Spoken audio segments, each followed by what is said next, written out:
Welcome to the fourth Rome-Med dialogue promoted by ISPI and the Italian Ministry of Foreign Affairs.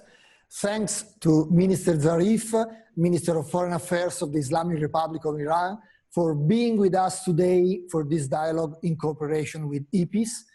Welcome back, I should say, since this is your third time to MED. Thank you.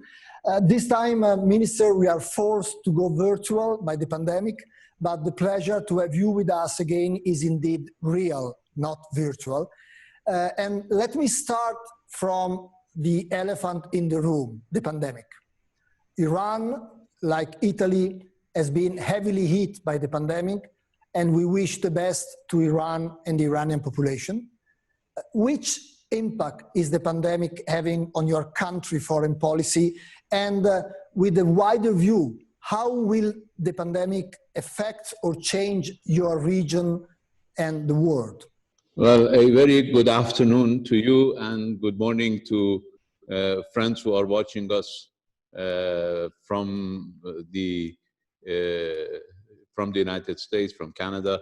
A special greeting to our common friend, an Italian of very excellent performance in the United Nations, Gianni Pico, who is not well, but who's watching us from his home of care in Connecticut. Gianni, it's very good to have you. Actually, we're faced with two viruses. One virus is the corona, and I wanted to thank the international community for their sympathy with Iran, as we sympathize with our friends in Italy and everywhere else in the world who have suffered from this. This showed that we are all much closer to each other than we ever thought. This pandemic became a global crisis soon after it started. We and Italy were one of the first to be hit by this pandemic, but obviously it didn't stop. And it's always almost everywhere in the world. And nations, big and small, powerful and less powerful, are faced with the same menace. That first of all, brings some humility to all of us, that we're not all powerful. Some people thought that they were omnipotent, but this pandemic showed that they're very small, even in the face of a very small being, which cannot even live on its own. But we are also faced with a second virus, which is as dangerous, and that is unilateralism. We've seen the impact of that virus globally. We've seen the departure of the United States from every institution, including its attack on the World Health Organization in the middle of a pandemic, which requires global cooperation. And we've seen that particularly the Iranian people and the people in some other countries like Venezuela, like Syria, suffering from, at the same time, the pandemic, as well as pressure from the United States to prevent us from even having access to food and medicine.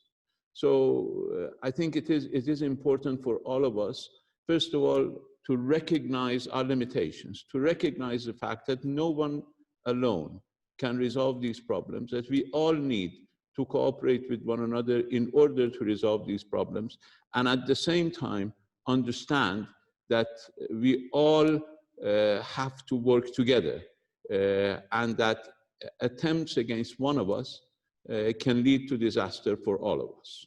And one of the examples of an attempt to work together 5 years ago was the nuclear agreement, which in a week will turn 5 years old. It will hardly be a happy birthday.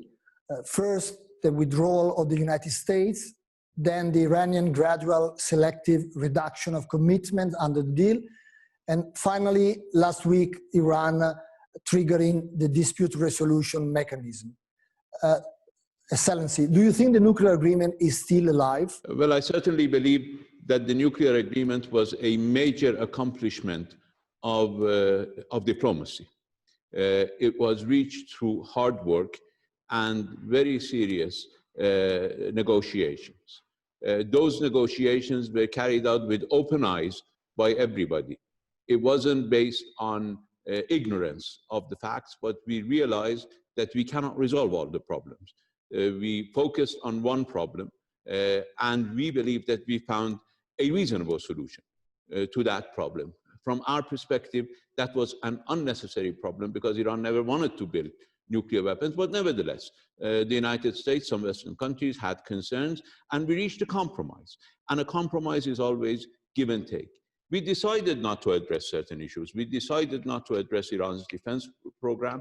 We decided not to address regional issues, not because we had a problem, but because the United States could not address our grievances about its policy in our region. You know that in the past 3 decades, the United States has waged 3 wars in our region.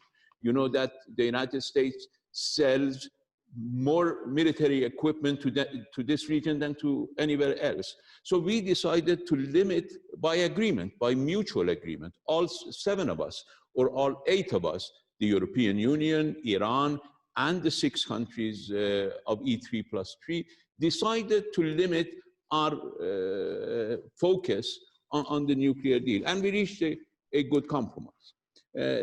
5 years ago, Iran remained compliant with that compromise, even though from the beginning, even the Obama administration did not fulfill all its commitments. If you look at the background, and I may publish all of it in the near future, my first letter to Federica Mogherini was on the 2nd of September 2016. That is when I sent my first letter, because it had taken the United States almost 7 months to consider the request by Airbus to provide Iran with airplanes. 7 months for OPAC to authorize that. And I wrote a letter complaining about that. Almost 7 cases of non-compliance by the United States, from the airplanes to immigration laws, to other regulations, to banking, many things, and they're all enumerated in that letter. And the first time I triggered the dispute resolution mechanism under paragraph 36 was not just last week, but in November 2016, when the United States Congress adopted the Iran Sanctions Act and basically extended for 10 years Iran Sanctions Act, and the president did not use his constitutional authority as required by JCPOA to prevent that. So we started the DRM mechanism for the first time in November of 2016. Then after President Trump took office and left the JCPOA, we started again the dispute resolution mechanism on 10th of May 2018 in a letter that I wrote to Federica Mogherini as well as to the Secretary General of the United Nations, clearly establishing the legal grounds for which we were taking those measures. And because we negotiated the JCPOA with open eyes, we put in place a dispute resolution mechanism. Some of our European friends believe that is exclusive to them. No, it starts with Iran. Actually, if Iran believes that the other side is not implementing its obligations, it can start that mechanism. And if the countries cannot provide the remedy, address their deficiencies, then Iran has the option of reducing its compliance. So what we did was not against JCPOA, but what was seen within JCPOA. I believe it is possible to save the agreement if the Europeans start implementing what they agreed to implement. Now, the Europeans have certain commitments under the JCPOA, which they're not implementing, because it's not just signing a couple of papers. It is the effect of sanction lifting obligations. And we have not seen any of those effects. All European companies have already left Iran. The European Union is not even implementing its own blocking statute, because all of those companies that have left Iran, none of them have been taken to court by the European Union for leaving Iran. So it's the European Union and the E3 have failed to implement their obligations. Now, if they start implementing those obligations, in addition to those obligations, in two ministerial statements, the European Union, actually for the European Union, 3 ministerial statements. One on 15th of May, one on 7th of July, and one on 24th of September, all 2018. The first one was between me and the European ministers. The 2 latter ones were between all the JCPOA participants. If they live up to those commitments, and those commitments were made in the knowledge that the United States has left, not without the knowledge. It presupposed that the United States was already out, that the United States was implementing maximum pressure, and still the Europeans made certain commitments. We want those commitments met. And if they meet those commitments, Iran is ready to return to total implementation of all its commitments. You are always very direct, but do you expect the European will meet these implementation steps that you are mentioning? Well, it's up to the European Union and the E3, because if the United States can determine what the E3's foreign policy should be, if the United States wants to push them into areas that they think are against their vital security interests, and it seems that Europe believes that JCPOA is in their vital security interests, then I think they'll be in trouble. I think Europe will be in trouble. And it is in the interest of the European Union to think about this. You see, my friend, Iran has survived with sanctions for 40 years. Now, obviously, the current sanctions by the Trump administration are the most heinous sanctions, probably the most inhuman sanctions in the history of the world. They prevent banking. They say food and medicine are exempt, but no bank is prepared to transfer money for food and medicine. Our money in many countries, including in some European countries, but in Korea, in Japan, in some other countries, are blocked. Our own money. It's not donations, it's our own money. It's blocked. We can't use our own money even to buy food and medicine. And the United States hypocritically claims that it has not imposed sanctions on food and medicine, or it wants to help Iran. We don't need their help. We just need them to get out of the way, allow us to work with our friends. But the rest of the world, particularly the European Union and the E3, are not even prepared to allow us to use our own money. They have established this index, you know, the instrument that the European Union has created.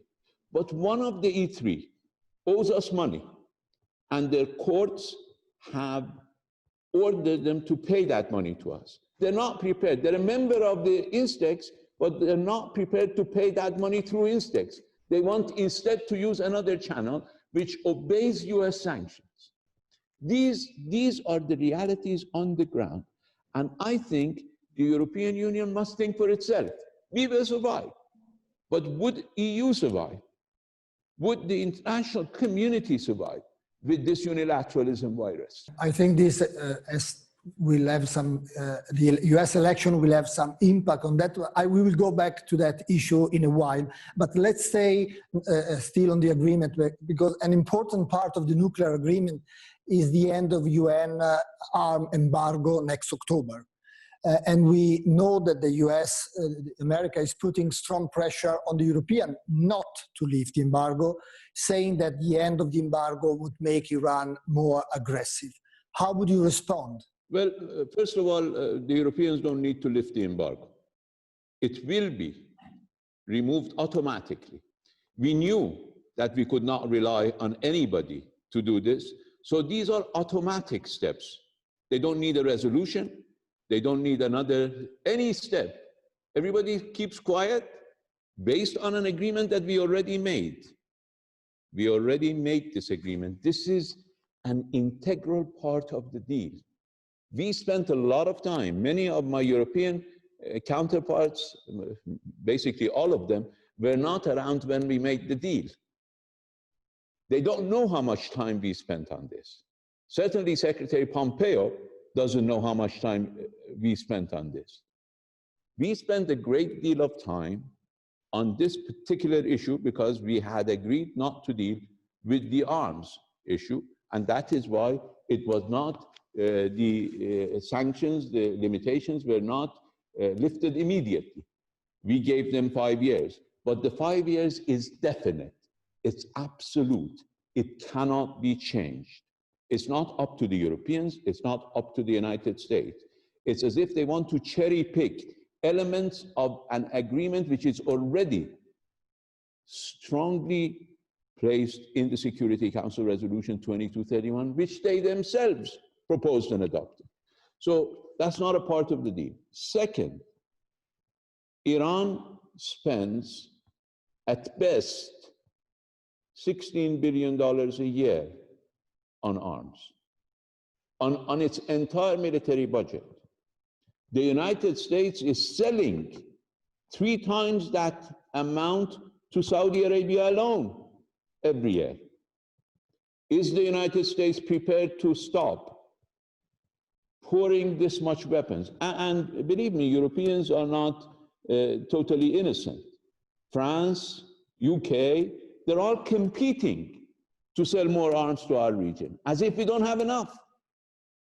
This region is getting 25%.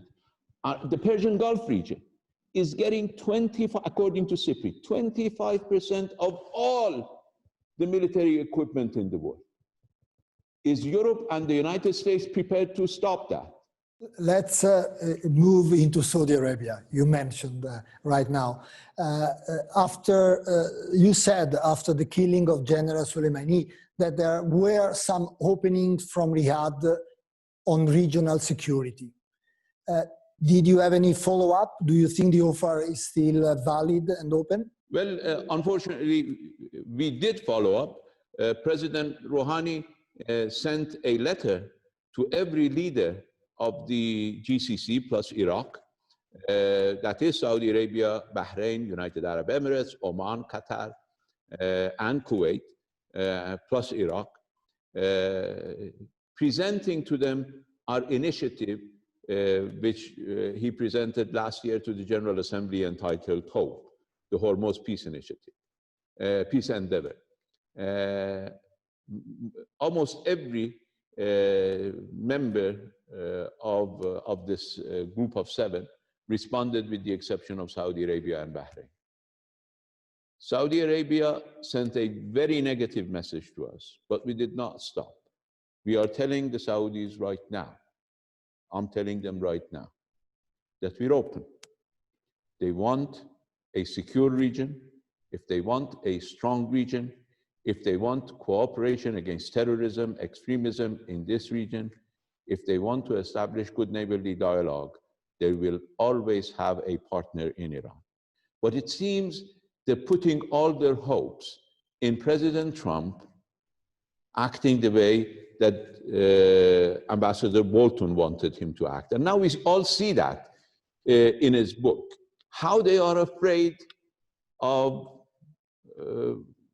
peaceful accomplishments, how they want to kill and destroy every possibility for peace. And they want to do it at the expense of their regional clients, not for their regional clients. They have their own agenda.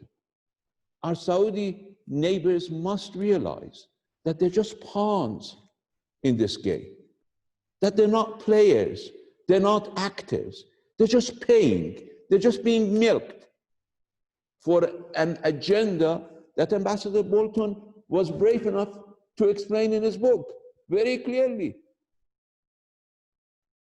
It's very clear. I think it's in black and white.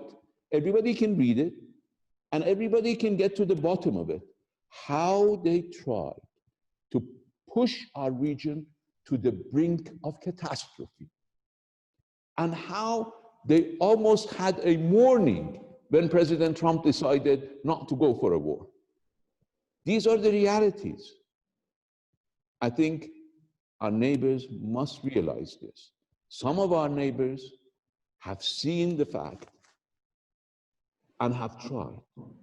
But I think they are still naively putting their hopes in something that will never be of any use for them.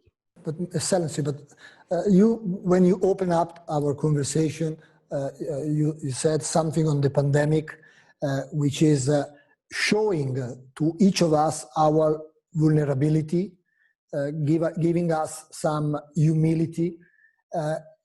But is this extraordinary situation we are all experiencing, Saudi, Iran, the region, Europe, the States, is it accelerating in a way some form of dialogue, or, as I understood from your word, we stick to previous position in spite of the storm? So where is the humility and the sense of interdependence that this pandemic is showing to each of us, as you mentioned at the beginning? No results? Well, even we tried that. We suggested a meeting of the health ministers of countries around the Persian Gulf. Everybody was ready for it, Saudis were not. Okay, let's move into Syria from one picture to another.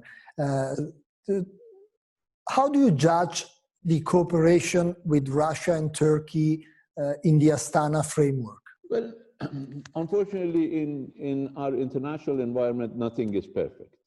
But this is the best we got. The international community has not been able to do anything to reduce the violence in Syria, except for the Astana process. We succeeded in doing this. There were not a lot of hopes. I remember when in 2017, I went to the World Economic Forum and presented, or maybe 2016, our achievement. Everybody was skeptical. But we have achieved more than anybody expected. Now, there are some shortcomings.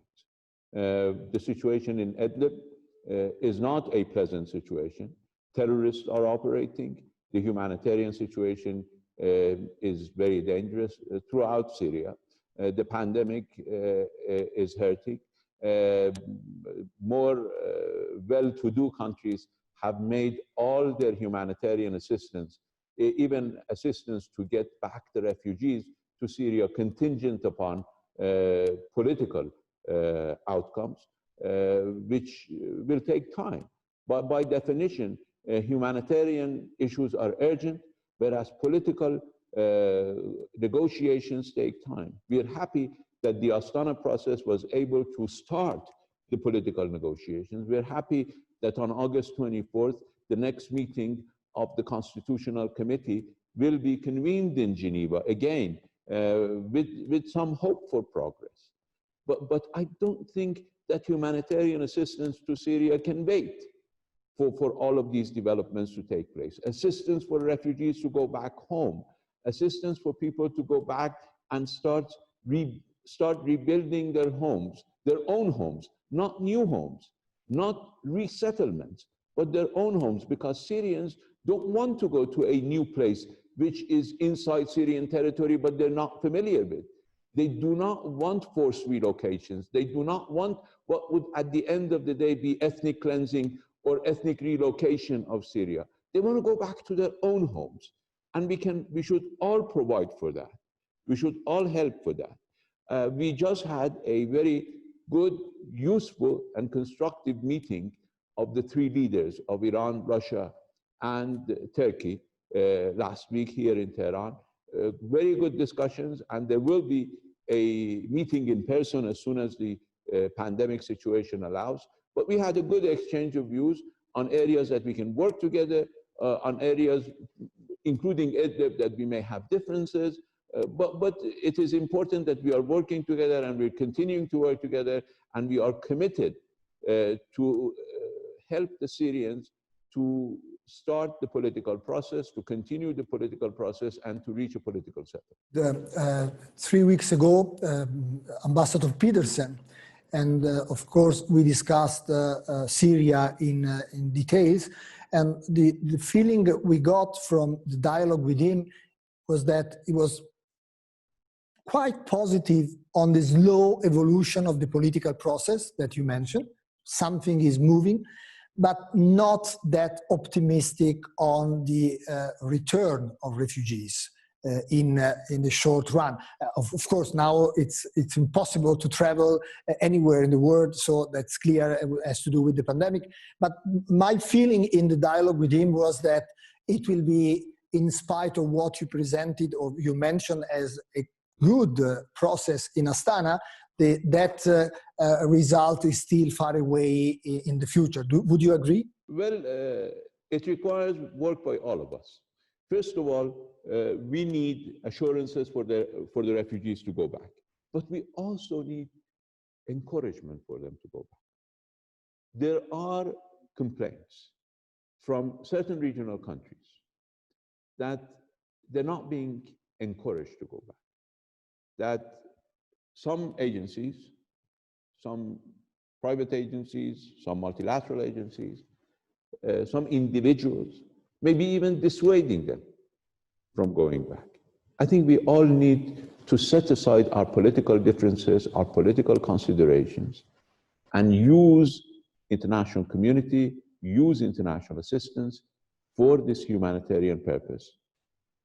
I understand that the progress in the political sphere will not be as fast as some of us want. There has been almost 11 years of war. There are deep wounds. There is serious lack of confidence, in fact, serious mistrust among various players, both domestic players as well as regional players in Syria. At the end of the day, it would be Syrians who have to decide. We, from the outside, be it Iran, Russia, Turkey, the EU, others, we must facilitate. We should not dictate.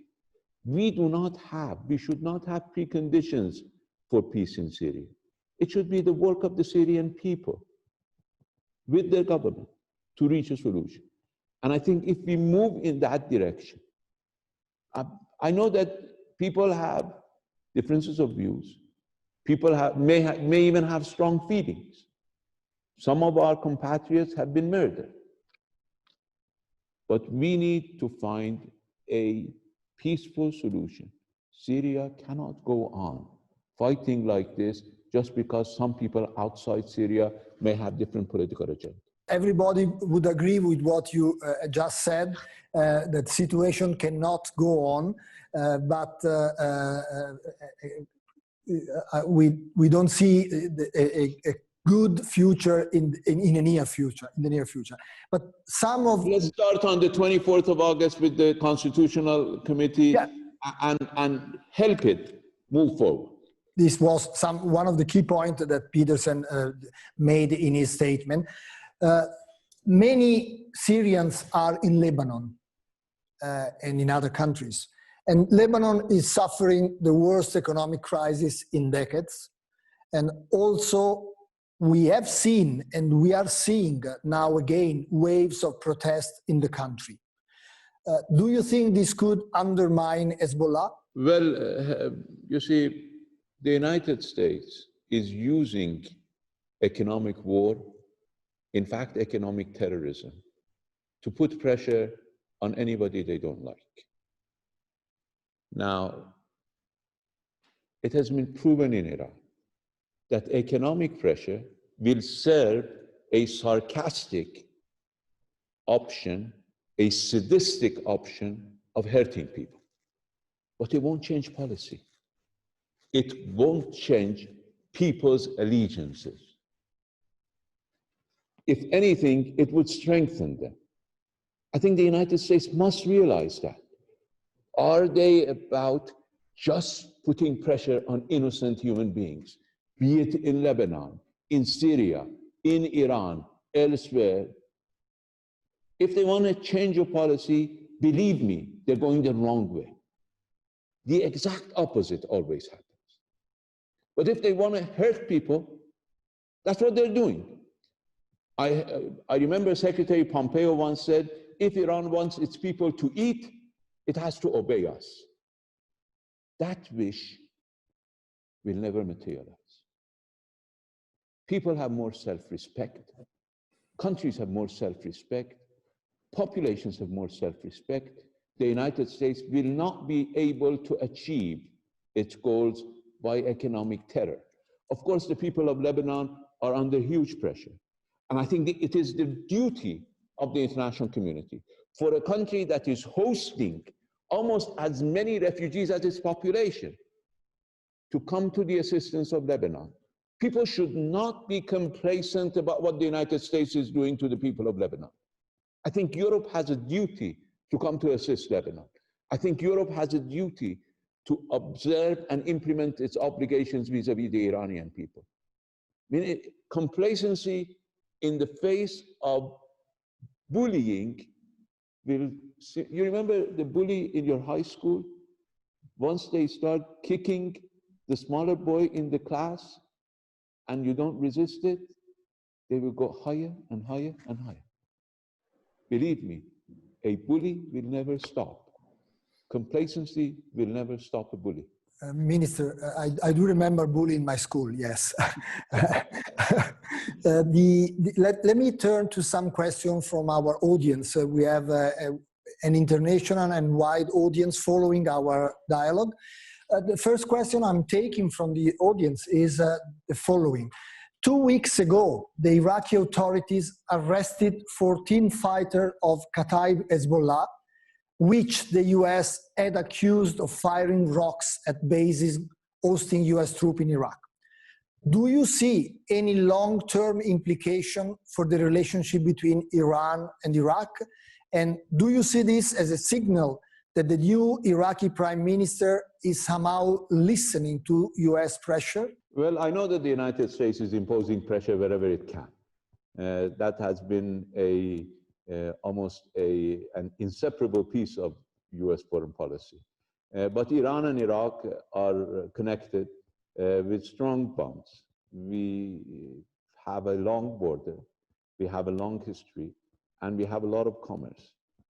We are providing Iraq with electricity, we are providing Iraq with gas, with natural gas that they need for their country almost. Sometimes during the summer, it's difficult for us to provide electricity because we need electricity ourselves, but we're buying electricity from outside Iran and selling it to Iraq, just transferring electricity to Iraq because we want the best for the Iraqi people.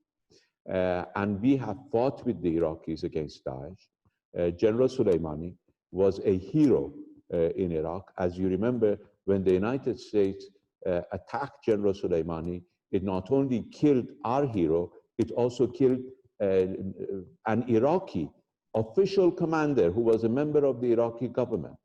So I think it is the United States. And if you look at the Iraqi parliament passed a resolution on the request of the Iraqi government to ask the United States to leave.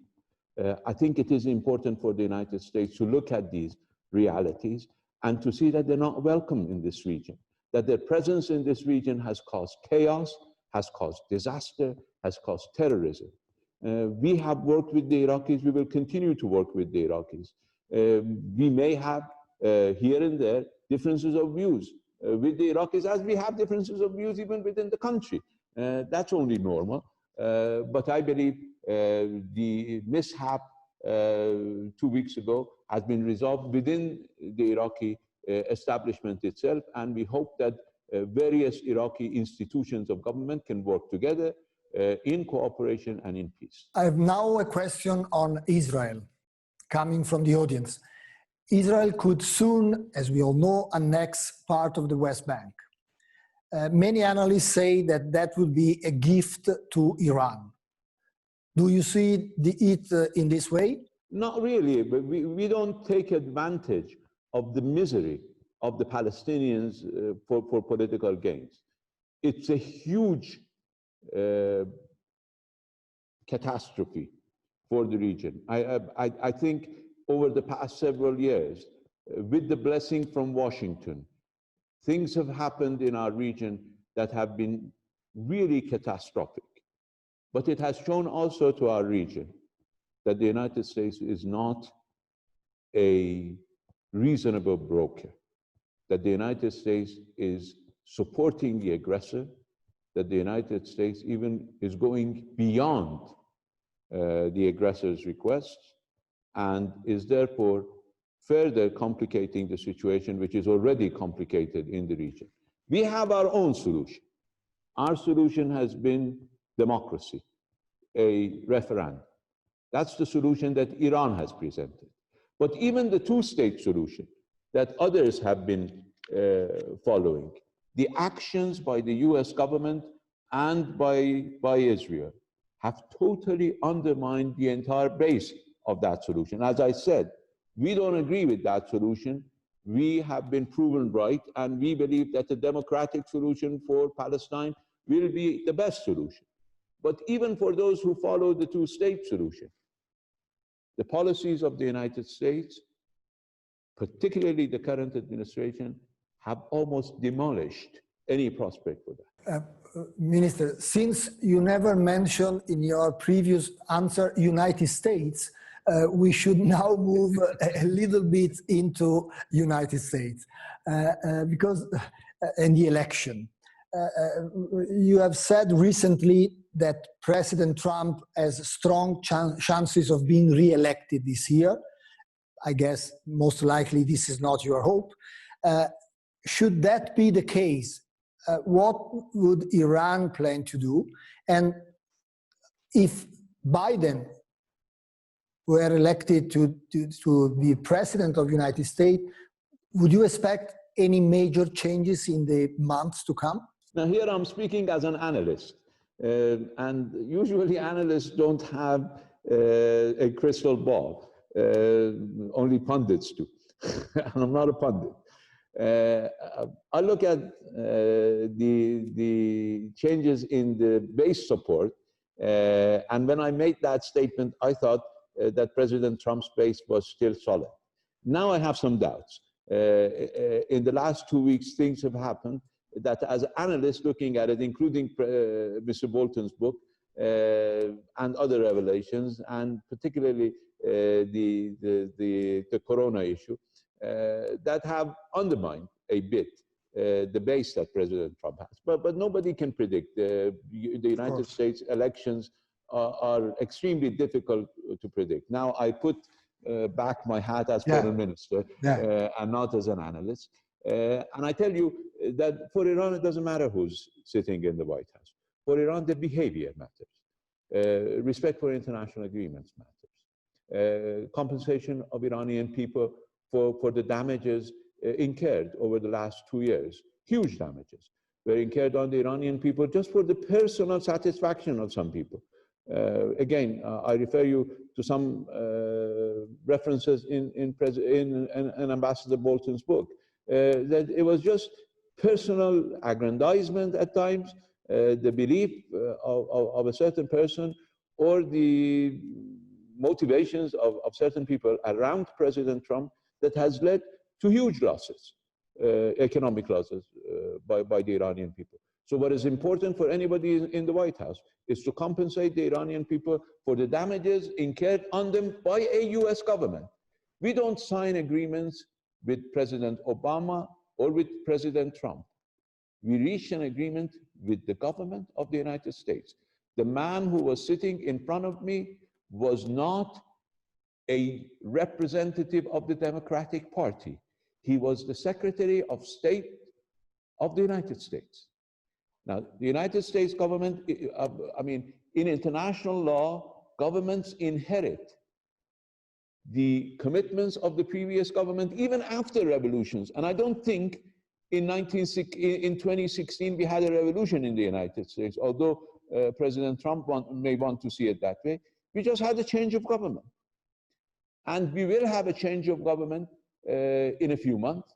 And in 2021, President Trump or a new president will sit in the White House, but they will inherit the responsibilities of the previous government. And those responsibilities include the damages that they have inflicted upon Iranian people, upon their economy, and they have to compensate for those damages, and they have to return to their international agreements. So it doesn't matter who sits in the White House. They have to be prepared to live up to their responsibilities. Let me take a question from the audience again. Iran is in the process of signing a 25-year plan for comprehensive cooperation with China. Can you tell us what are the main terms of this cooperation? And are we at the beginning of a new kind of spatial relationship? Well, we decided publicly in the visit by President Xi to Iran several years ago to establish comprehensive strategic partnership between Iran and China. And we made that an announcement. We also decided then, and we made it public, that we will present to each other a draft 25-year plan for economic cooperation, for cooperation, as the term applies, comprehensive cooperation between the two countries. When I went to China last year, I think it was in fall of 2019, I took with me a draft, a proposal for that 25-year cooperation. And it's legal, legitimate cooperation in the area of Belt and Road Initiative, in the area of energy cooperation, in the area of technology, transfer of technology, communication, in the area of cooperation for railroads, cooperation for roads, cooperation in factories, cooperation in developing our free trade zones. These are cooperation. None of it is secret. None of it is non-transparent. I presented that draft to my friend and colleague Wang Yi, the Counselor and Foreign Minister of China, and then he presented to us their counter-proposal. I think it was in March 2020. And we are negotiating on the basis of these two proposals that went back and forth, which are not very dissimilar. And we will soon reach an agreement. And that agreement will be presented to our parliament for ratification. And once it is presented to our parliament for ratification, it will be made public. How are the relations of Iran with the IMF? Iran asked for a $5 billion loan under the Rapid Disbursing Emergency Financing Facilities for low-income and emerging market economies. What are the latest developments on this request? This is not specifically for a foreign minister, but I'm sure you are fully briefed on the topic. Well, when it was announced that the IMF had that program, we were one of the first countries to make the request, particularly because of the effect of US sanctions on our possibilities to deal with the pandemic, as well as the possibilities to deal with the post-pandemic situation, including the loss of revenue in trade.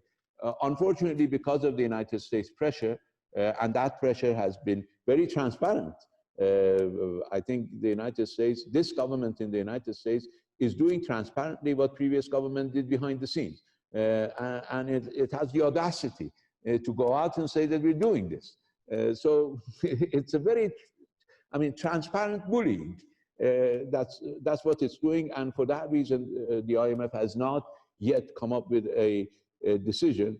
And I believe it is important for the IMF to take this for the Secretariat of the IMF to take this to the board and put the United States and other countries in a position to make their positions known, whether they want to use the political tools to put pressure on the Iranian people further, or whether they want to provide Iran with what it's our right. We're not asking again for any donations, we're asking for what's our right. Minister, I know this is not your area of activity as a Minister of Foreign Affairs, but for many of us, it's hard to understand how in Iran life can continue right now with the double isolation, because we are all experiencing isolation for the pandemic. But on top of that isolation, economic and sanitary, you had the isolation linked to the nuclear agreement, which is not performing, as you mentioned before.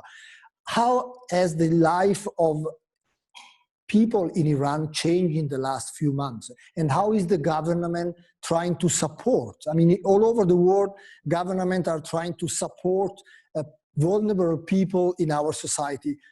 How is the situation and what is your government doing internally? This is not a foreign policy issue, but... Well, I mean, we're facing basically double jeopardy. We're facing twice the challenge of other countries because we've been undergoing the most difficult sanctions, the most far-reaching sanctions, and in fact, economic terrorism and economic warfare that any country has been living under. And we have done more than what was expected from any government under these circumstances. We have tried, but unfortunately, the Iranian people continue to suffer, and they know that the United States is basically trying to suffocate them, using the tactic that they are using against their own minorities. But it won't work with Iran. It hasn't worked with Iran. It won't work with Iran. And it will further isolate the United States. I think everybody witnessed the meeting of the Security Council last week, how every member of the Security Council, including US allies, called on the United States to come back to fulfill its international responsibilities under JCPOA. And you also saw that the closest allies of the United States found it necessary not to support the US request for the arms embargo or the US intention to use snapback, which is not rightfully theirs. So this indicates that the policy is hurting Iranian people. The US policy is putting pressure on the Iranian people, making the job of Iranian government twice as hard, or many times as hard, as other governments, because we have to do this. We have to provide support for businesses that cannot operate because of the pandemic, for activities that cannot take place because of the pandemic. Obviously, there is lower trade, lower exports, both in terms of oil because of sanctions, but other exports because of the pandemic, because of the transportation problems caused by the pandemic. So we have to provide those facilities to our population. And the fact that we have at the same time these very severe restrictions on our economy makes it many times as difficult as in other countries. But we are doing the best we can.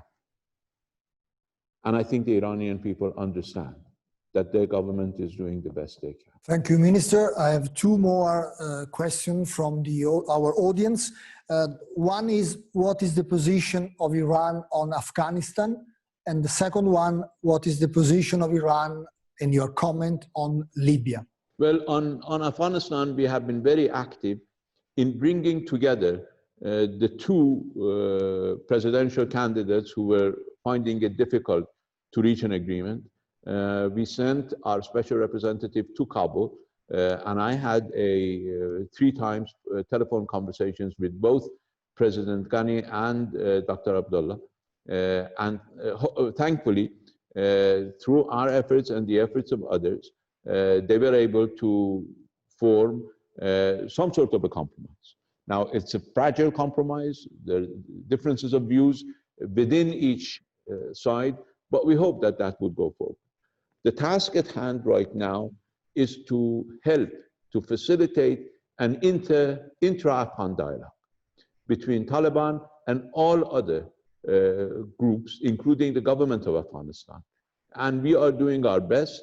Our special representative last week met with Taliban political leadership in Doha, and we discussed with them how best we could help in reaching a political solution within Afghanistan. We believe that the political solution should be for the benefit of the people of Afghanistan, not for the United States to pack up and leave. The United States entered Afghanistan, and now it is negotiating with those who it came to replace in order to leave Afghanistan. That tells you the futility of this type of intervention from outside. After 19 years of blood and treasure, the United States is negotiating with the same people it came to replace in order to see how it can escape Afghanistan at the cost of the Afghan people. I think the future of Afghanistan should not be decided by the United States, nor should it be decided by us. It should be decided by the people of Afghanistan, and we in the region are prepared to have a regional initiative to enable them to do this. Iran, Russia, Pakistan, and China have been working together with and briefing the government of Afghanistan. On the request of the government of Afghanistan, I've been doing some work with the region in order to create a regional consensus for peace in Afghanistan. On Libya, it's far away, but we see the consequences of continued exacerbation of tension in Libya. Again, there we believe there is an urgent need for all Libyans to come together and to respect the rule of law and the government and resolve their differences peacefully without external interference. Yeah, in all the crises you mentioned, we are getting to the end of our conversation, I'm afraid, but in all the crises you mentioned, you have stressed the importance that the population of the country takes care of the political process, but in fact, this doesn't happen in many of the countries you mentioned, and what made the difference in some cases has been some kind of military intervention in many of the crises that you have mentioned. But you are a diplomat, you are not in charge of military intervention, and you have spent at least 12 years of your life in a top diplomatic position for your country, first as UN ambassador of Iran, and then as Minister of Foreign Affairs. Let me, if you allow me, close our conversation with a personal question on your experience. Is diplomacy still the real tool to solve crises, given what we said? And in these 12 years, what was your greatest accomplishment? And if I may, what's your greatest regret? Well, I think diplomacy is and will always be a requirement for international life. Without even wars cannot end with diplomacy, without diplomacy. We fought an 8-year war with Iraq, but at the end, we needed diplomacy to end the war. Every resolution comes through diplomacy. And those who can, in fact, resolve issues without having to experience human casualties of a war and a conflict are the ones who are better statespeople. Statesmen don't require to use all the wrong options before they resort to diplomacy as the right option. Because in a negative-sum game, if you look at a zero-sum game, at the end you'll end up with a negative-sum game. Nobody wins in a war. The loss of some are less than the loss of others, but everybody loses. In diplomacy, everybody can win. I believe my greatest accomplishment was the fact that we were able to resolve a problem that could have led to war through diplomacy. It was hard, it was difficult, it was not a love affair, believe me, but it was made possible through very difficult, very hard negotiations that we had for a very long time. And we reached it, not just between two countries, but between Iran and 6 world powers plus the European Union. And I believe the greatest sadness in my career is that I haven't been able to get through to our neighbors that we need to live together, that we cannot live without each other, that we will be neighbors forever, and we have to find a way to live together and not to rely on outsiders for our security. I don't know why, but I regret that deeply. And I hope that before I end my tenure as foreign minister in no more than 12 months, it can be less, but it cannot be more than 12 months, we can redress that. Thank you, Minister. It is always a pleasure to have a conversation with you. As I mentioned at the beginning, this is the 3rd time. The previous 2 at the Rome Med conference were real. This time it was virtual, but I think messages were clear as well. And I will thank you with the best wishes to your country and to the people of Iran. And inshallah, we hope to see you in Rome in a real meeting of Med next December. Thank you very much for your generosity in this interview.